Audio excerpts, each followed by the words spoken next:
Good morning, everyone. My name is Carla, and you have reached my FlossTube channel, Carla Being Crafty. Today is Saturday. It's December 19th, and I'm coming to you today with an extra video on one of my tastings. I got the Universal Yums holiday box. There's the sticker from it. And so I'm going to be unpacking the box with you and tasting everything in it, and we'll just have a fun time going through this box. I think this is the fourth box that I've gotten so far. I've done 4 tasting videos already because I had the 3 previous boxes. And then I got a lovely care package sent to me from a subscriber, Tanya Kane from New Zealand. So that box was like totally great. And so this is going to be the 5th tasting.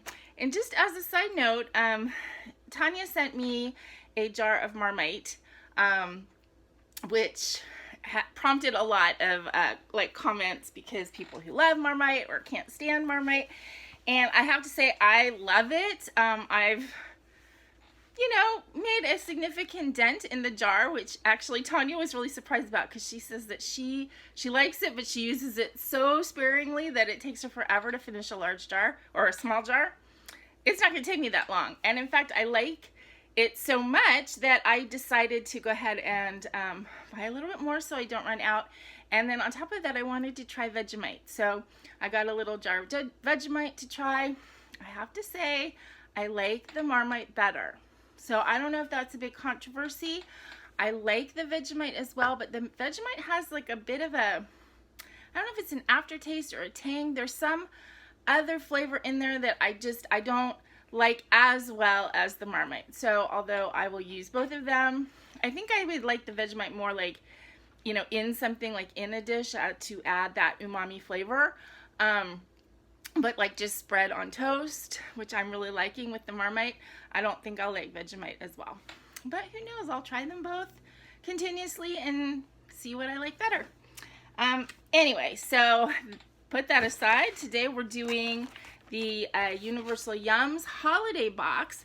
So apparently in December, instead of sending stuff from a single country, they send stuff from around the world, like holiday traditions or holiday treats from around the world. So they always come with kind of like this card to give you a little bit of trivia. This one, it talks about, according to the Chinese calendar, 2021 is the year of the white metal ox. And let's see. The Dutch eat kruidnoten, spiced nuts, during Sinterklaas festivities, on December 5th. They're not actually nuts, as you'll soon see. Okay. Chilly temperatures cause the Eiffel Tower to shrink up to 6 inches every winter. Wow. I feel like there's a joke in there. I'm not going to go there. And this says, here, these bonbons are the juiciest, chewiest way Brits toast to the new year. Okay, and then on the back, it has a look back at 2020, some of the things that were sent. And then it has the scoreboard, which is fun to use if you're doing this tasting with like your family or a group of friends or something. So that is the card that came with it. It always comes with a sticker. The first box that I got, this sticker was actually on the outside used to seal the box. But then subsequent months, it just came separate, which I guess is nice if you want to like save it. So. And then, as always, we get our little passporty book to explain all of the things, plus some other fun things in there. So, let's see. It talks about Hanukkah, which I just finished. Hanukkah just ended on Thursday, and I did a series of 8 videos, one every night for the 8 nights of Hanukkah. It was really fun. I got a lot of really great response, so if you haven't watched it, you might want to go back if you have, some extra time. during the holiday season and light the candles and learn a little bit of Hanukkah trivia. And then I opened gifts for my subscribers and I did giveaways. I think they were fun videos. They were really fun for me to make, and people seem to like them. So if you haven't seen them, you might want to go look. And there is a recipe on how to make longevity noodles, which is a Taiwanese staple for the new year. Okay, we've got trivia, and now we're into the food. So, the first thing that we have is from the UK. Mackie's of Scotland. These are roast turkey and stuffing potato crisps. That sounds interesting. It doesn't immediately sound like, oh my god, that sounds delicious. It sounds interesting. So, what does it say? This is a UK holiday feast in every chip. Does any food scream, hooray, it's the holidays, as much as turkey and stuffing? For folks across the pond, probably not. Nearly 90% of locals have a roasted turkey at the center of their Christmas feasts. I like turkey best at the holidays. I mean, I don't celebrate Christmas, but Thanksgiving and, yeah, turkey is great. But it wasn't always this way. Turkey was only introduced to the UK from the Americas in the 16th century, and it took two monarchs, King Henry VIII and King Edward VII, to popularize it for Christmas dinner. If they hadn't, these chips might have been flavored with the old holiday centerpiece, roasted boarhead. Luckily, the new tradition stuck, and we now get this feast of a snack with roast turkey crispness, warm spice stuffing, and even a touch of gravy. Now back to our earliest question. Is any holiday food quite as iconic as turkey and stuffing?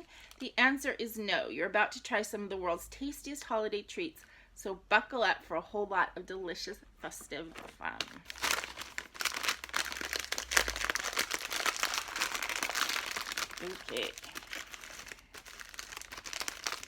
Okay, as soon as I open the bag, I'm getting a waft of, smells like gravy. Like that mashed potato and gravy flavor.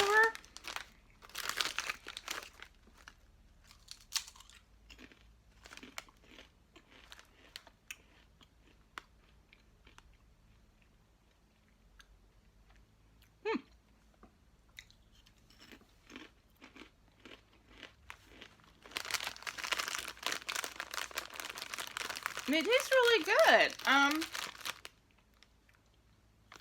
I mean, I get the whole roast turkey and stuff. I mean, but really, it's really got the flavor of, like, you know, mashed potatoes with, like, turkey gravy on it. They're good. They're quite tasty. Okay, next thing. Christmas Cookie Corner. Sugar and anise polvoron. Spain's favorite Christmas cookie. Okay. It's blue and white.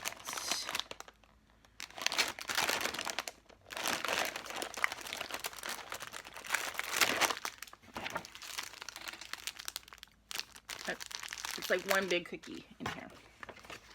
Okay, so it says, imagine getting dust for Christmas and being excited about it. In Spain, that's often the case. Spain's favorite Christmas cookie, the polvoron, gets its name for polvo, dust, due to its extra crumbly ratio of flour, sugar, and lard. One taste and Spain's love for this dusty delicacy will make a lot more sense. In fact, we wouldn't be surprised to see it on your wish list next year. Now, anise is like a licoricey flavor, and I love that.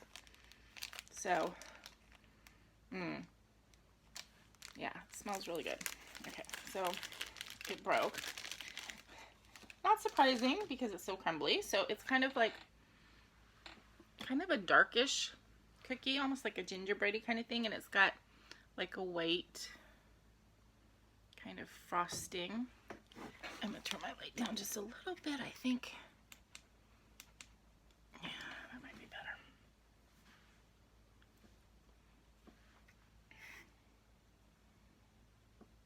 better. Ooh, yes, very crumbly.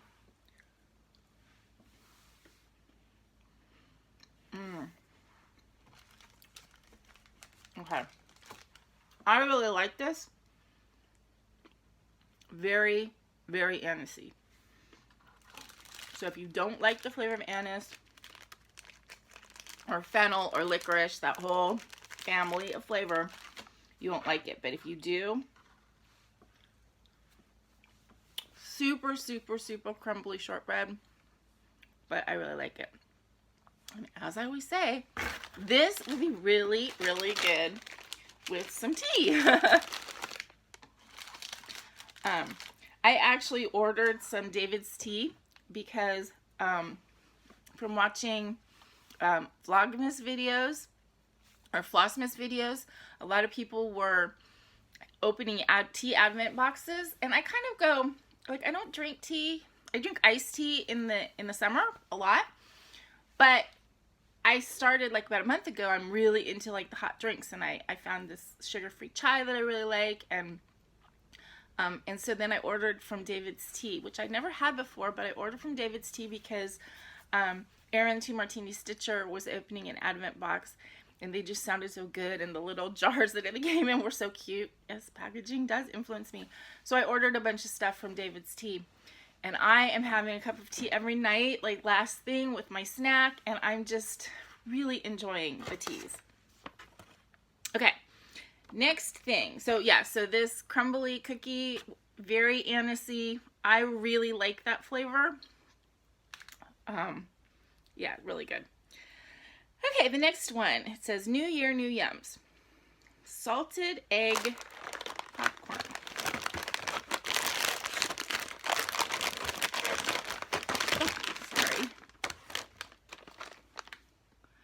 And this is Taiwan's most excellent holiday tradition.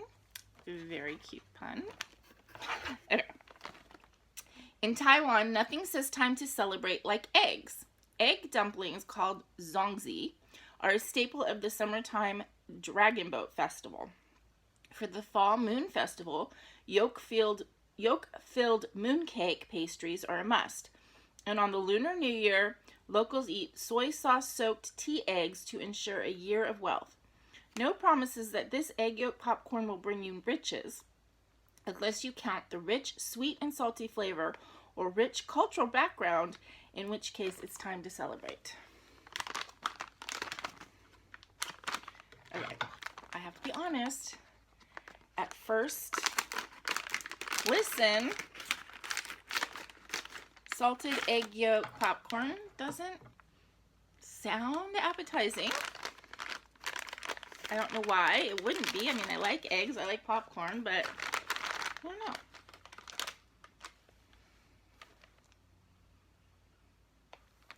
Okay.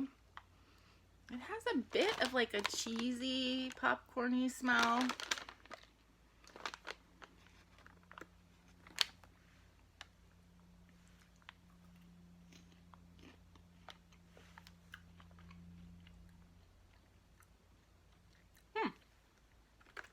Very salty and sweet.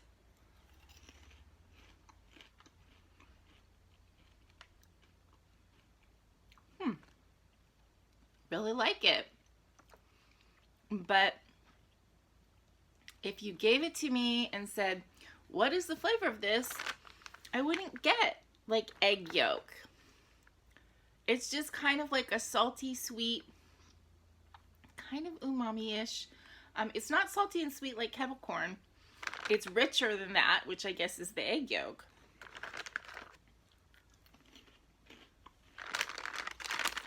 Very different, but I like it. Shockingly enough, I do. I really like that. Okay. Next thing. Mocktail bonbons. It says, celebrate New Year's Eve with the UK's juiciest pub faves. If you're English and 18 or older, odds are you'll head to your favorite pub to ring in the new year. But with these British mocktail bonbons, parents, there's no alcohol in these. The pub is headed to you. Pop open some bubbly Prosecco, sip on a fruity peach Bellini, tip back a tequila sunrise, pucker up for a cranberry Cosmo, or opt for a classically British gin and rhubarb. Whichever you choose, you can raise the world's juiciest toast to the new year. But remember, chew responsibly. Okay. Side note, when I was in college, I was kind of dating this guy who is from Belfast, Ireland.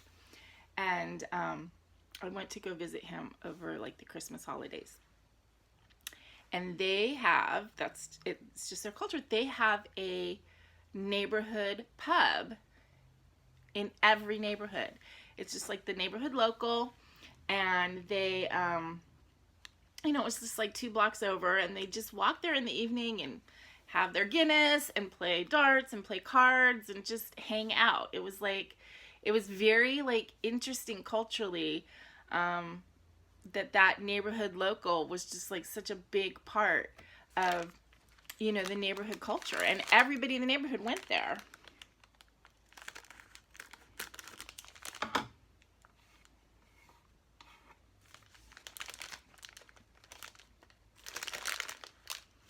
Okay.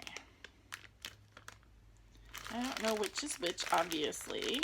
Okay, I'm going to take the green one.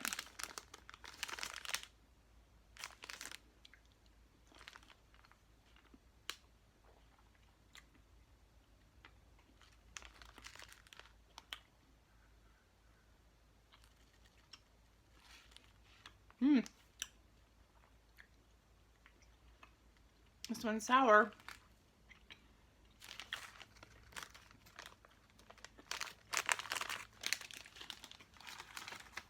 Super, very chewy. Super like juicy. Really good. I don't know which one that was. I didn't really taste, I don't think the tequila sunrise would be green. Cranberry Cosmo wouldn't be green. Maybe it was the gin and rhubarb? I don't know. It was good. I'm going to enjoy eating that bag. Okay. Next. This is fun. Hope you guys enjoy it because I just love doing this. Okay. Next is Amsterdam. This is a holiday tour of the world. Okay. This is going to be a hard word. Kruidnoten cookies.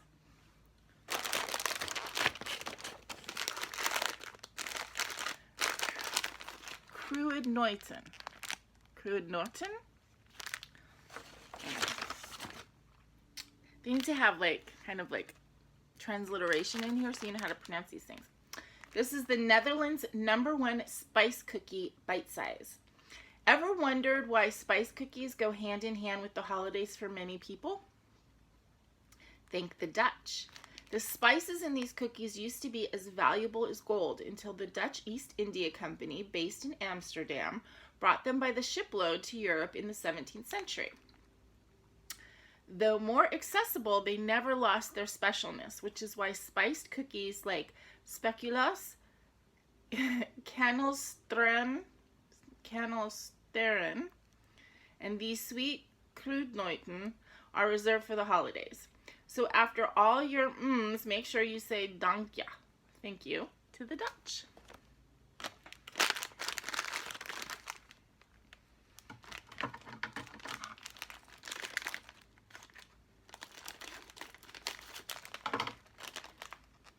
Ooh. Okay. You totally smell these spices in this. Just little, like, cookie nuggets.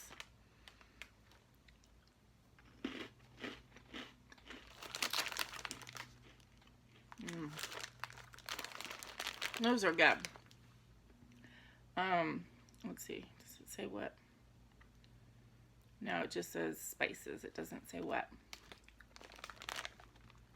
So I would guess it's kind of like a crunchy gingerbready kind of flavor. I'm not like a huge aficionado of gingerbread. I didn't really grow up eating a lot of gingerbread because it's kind of a Christmas thing. We didn't do Christmas, but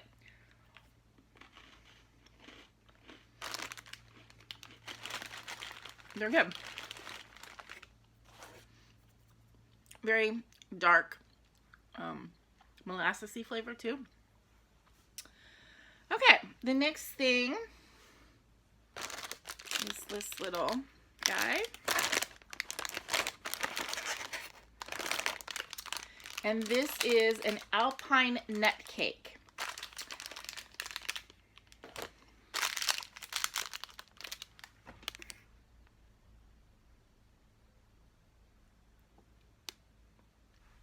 Okay, it says, crumbly nutty pie straight from the Swiss Alps. Ready for a nutty holiday tale?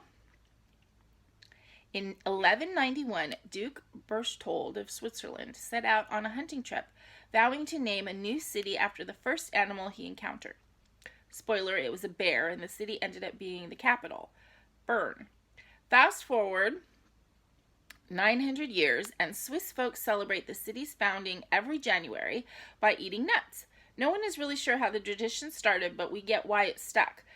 This traditional pie filled with sweet, caramelized walnuts and hazelnuts is so addictively delicious. Okay, that sounds good. Okay, so it's just this little guy. And I'm going to cut it. It's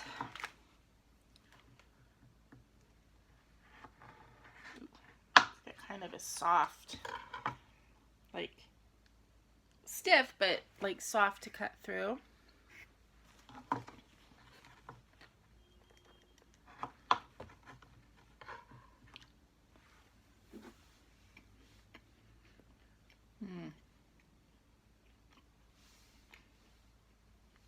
That's good.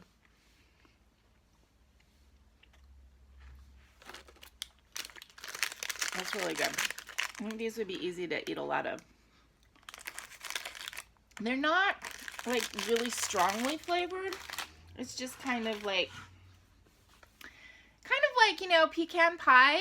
Like just a little bit of like pecan pie filling, but it's not pecans, it's walnuts and hazelnuts. And then kind of a cookie-ish crust. Okay, next thing. These are from France.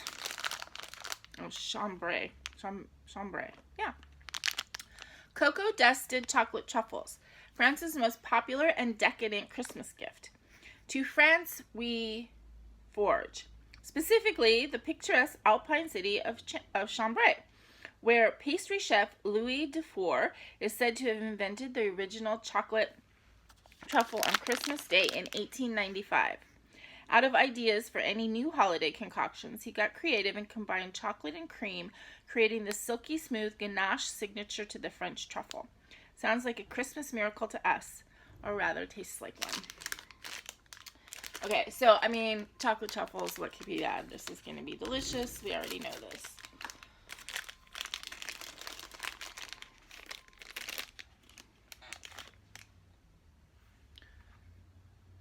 So, cocoa dusted.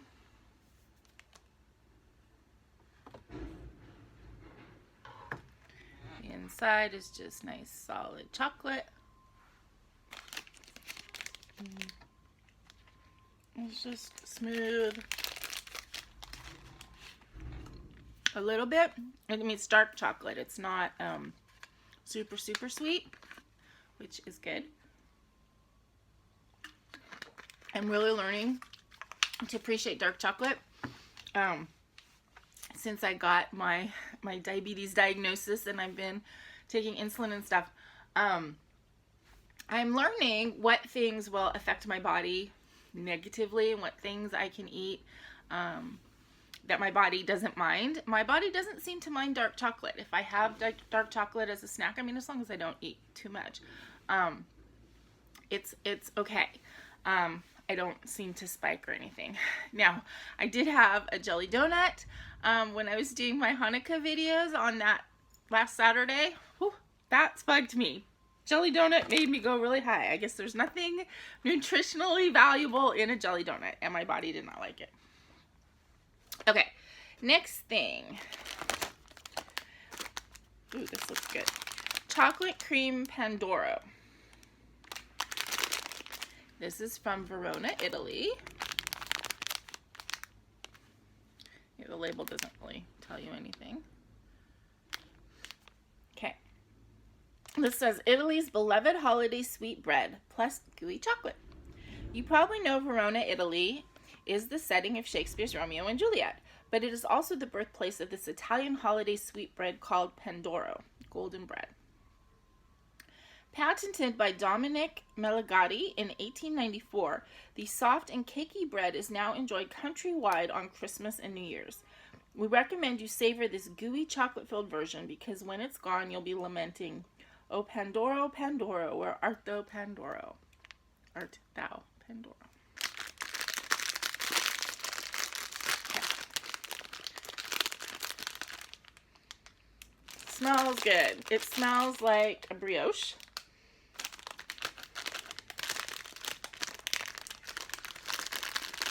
Ooh, very soft. Let me see if I just cut off the end here, if we get to the middle. Okay, just kind of a little bit. So I'm going to cut off a little bit more of a slice so we can paste the middle part together.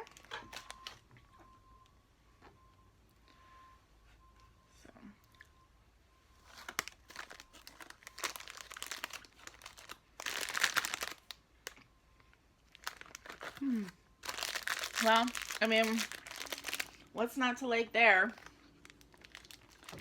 It's a yummy sweet bread, soft sweet bread with, yeah, chocolate like ganache in it. It's pretty good. I'm not gonna throw that away. Okay, next. Unchanged Traditions.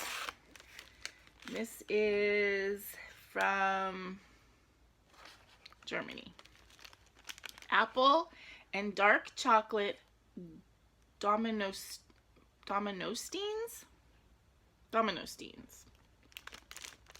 4 layers of festive German deliciousness.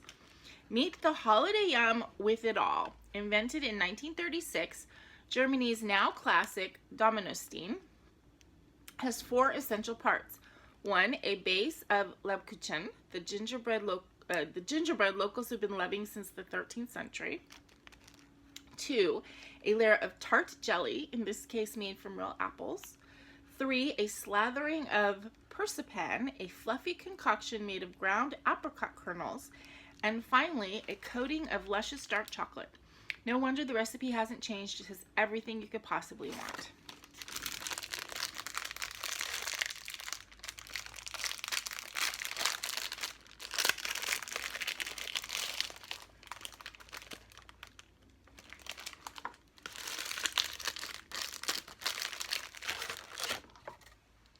So the single one is just like this little chocolate square.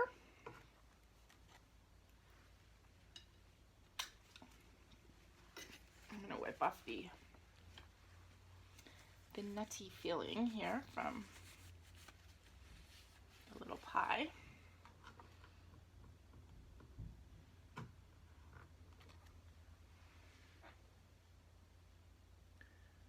So that's like the spice cookie, and then the jelly, and then this apricot kernel thing.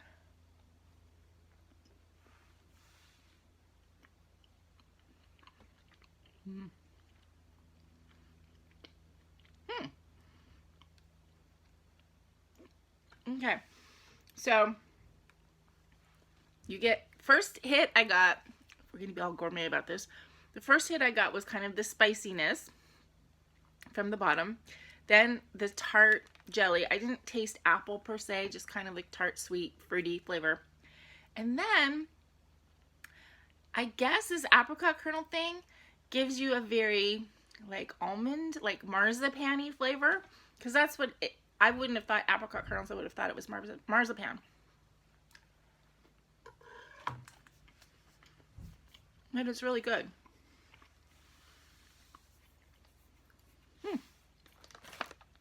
It's really good. Look how many I got. These will last me quite a while. Okay, next thing. Assorted Baklava.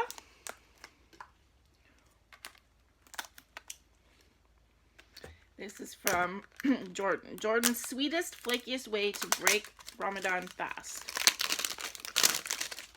Ramadan was in the spring this year, but it's still a winter holiday, sometimes.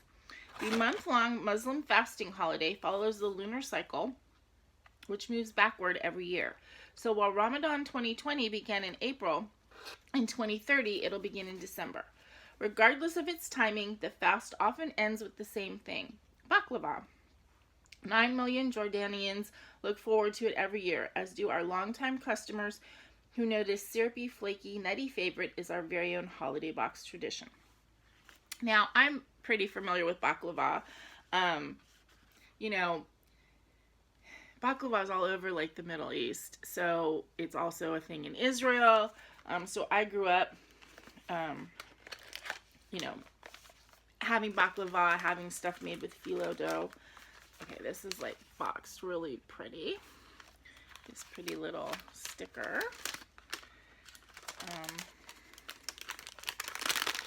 Ooh.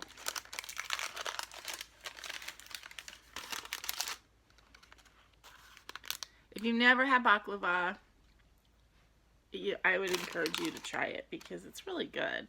I mean, it's phyllo dough, which is very flaky, crunchy. It's nuts and it's honey, basically, and then spices and stuff.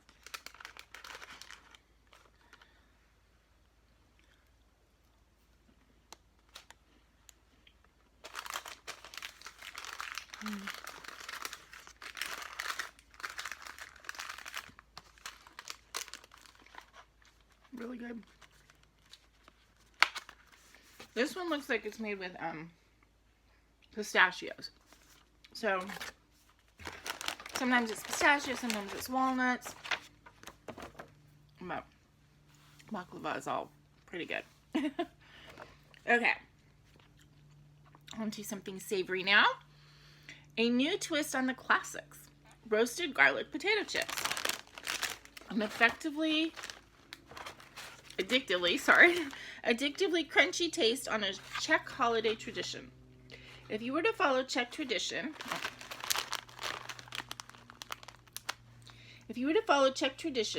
you'd grab a bowl, fill it up with these garlic chips, head on over to your holiday table, and put the bowl on the ground underneath. Yes, you read that right, and no, we're not kidding. Placing garlic beneath the holiday table is said to bring strength and protection to everyone in attendance. Makes sense to us.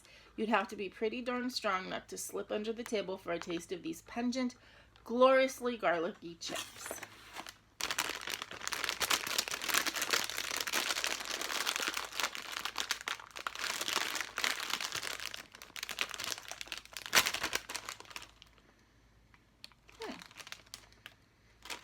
They smell good. They don't smell like I expected them to smell. Just kind of like a regular potato chip.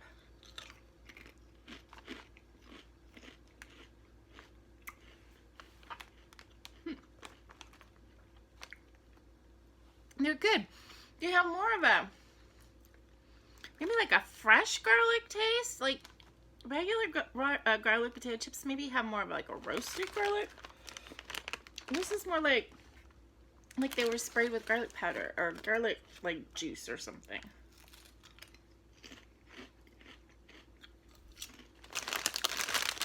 But they're good.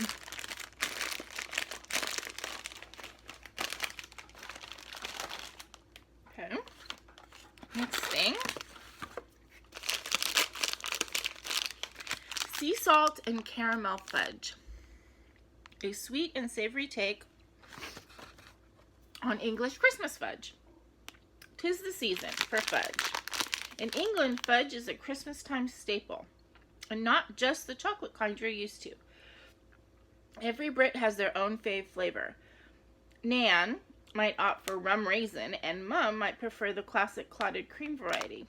Our favorite, this salted caramel fudge, We could go on and on about its rich, buttery creaminess and dash of salt, but this holiday innovation speaks for itself. Better start savoring.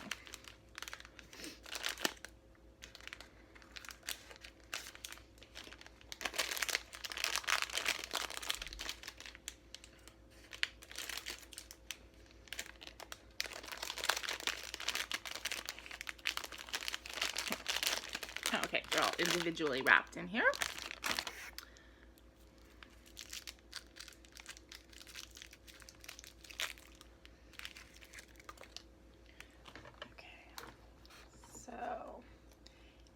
It looks like a caramel, but I think it's going to be less chewy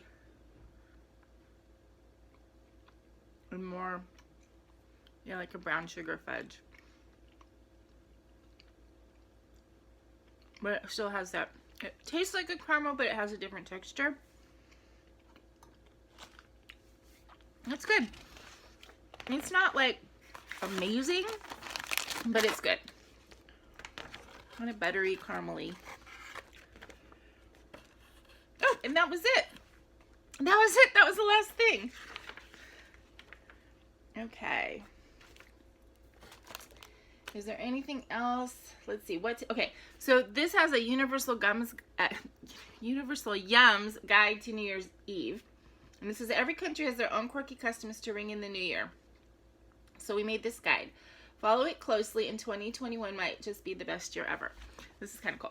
Okay, so to do New Year's like a Norwegian, you need tons of rice pudding and 1 almond.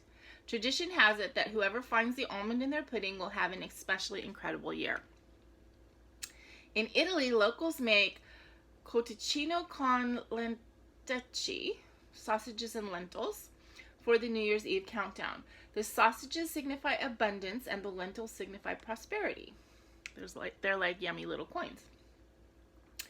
And it says, grab 12 grapes to celebrate New Year's Eve like a Spaniard, 1 to eat at every strike of the midnight bell.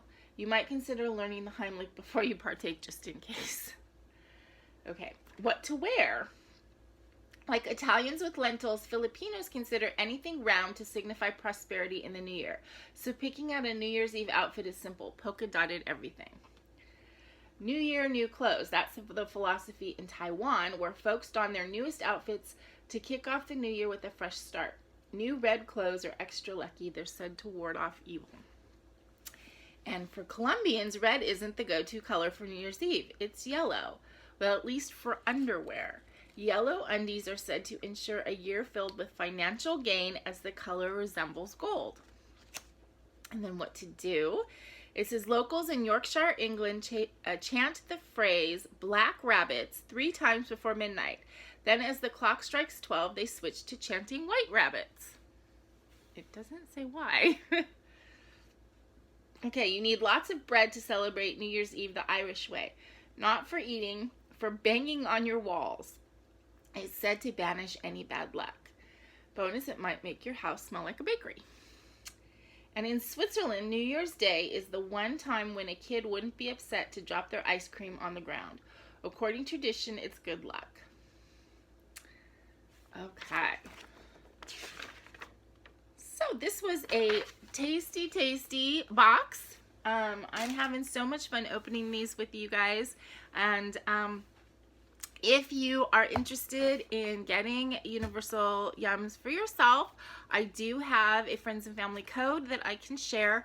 I can't post it publicly, but if you contact me at either my email or message me on Instagram, not instant message, private message me on Instagram, then I would be happy to share it with you. One person's already done that, and I think that they ordered their box. So also, if there's anything that I unbox that you think sounds particularly tasty, they do have a Universal Yums store. I don't know if anybody can purchase from it, or if you actually have to get the subscription box in order to be able to purchase, but you can check that out.